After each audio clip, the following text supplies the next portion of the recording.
உணவேனும் மருந்தாக இருந்தோமே சிறந்து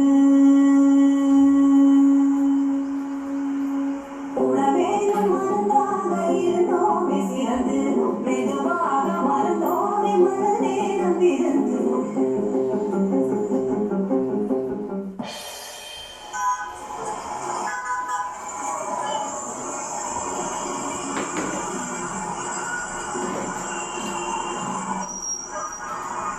நிற்கவே நேரமில்லாமல் இயங்கிக் கொண்டிருக்கும் இன்றைய இயந்திர உலகில் மடிக்கணினியிலே வாழ்வாதாரத்தை புதைத்து வாழ்வை தேடும் தந்தையர்கள், வீடு அலுவலகம் என்று ஈடு செய்ய ஓயாது ஓடும் அன்னையர்கள், பள்ளி சென்று துள்ளி வரும் குழந்தைகள் படித்த களைப்பும் விளையாட்டின் நயர்வும் கட்டி பிடிக்க வீட்டிற்குள் எட்டு வைக்கும் போதே அன்னையின் அரவணைப்பையும் தந்தையின் ஆதரவையும் பெறாத ஏக்கத்தோடு குட்டி வயிற்றில் எட்டி பார்க்கும் பசிக்கு உணவை தேடுகிற போது பெரும்பான்மை நேரங்களில் துரித உணவே ஆதரவு கரம் நீட்டுகிறது, அலைபேசியே நண்பனாகிறது.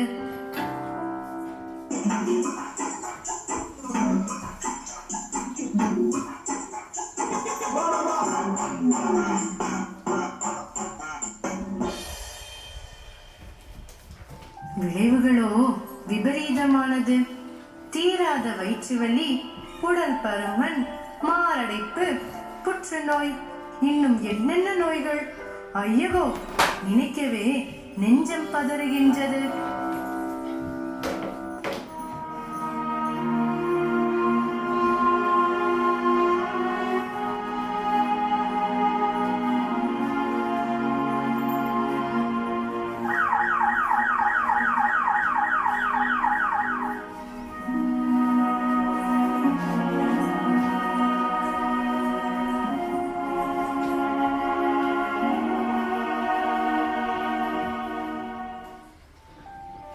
மாற்றம் என்ற பெயரில் இயற்கையை தொலைத்தோம், நவீனம் என்ற பெயரில் பழமையை தொலைத்தோம், நாகரீகம் என்ற பெயரில் நன்னெறிகளை தொலைத்தோம்.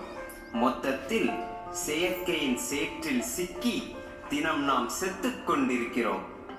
நாளைய நல்வாழ்விற்கு இன்றே மனித உயிர்களை காத்துக்கொள்ள முன்னோர்களின் வாழ்வை பற்றி அறிந்து கொள்வோமா?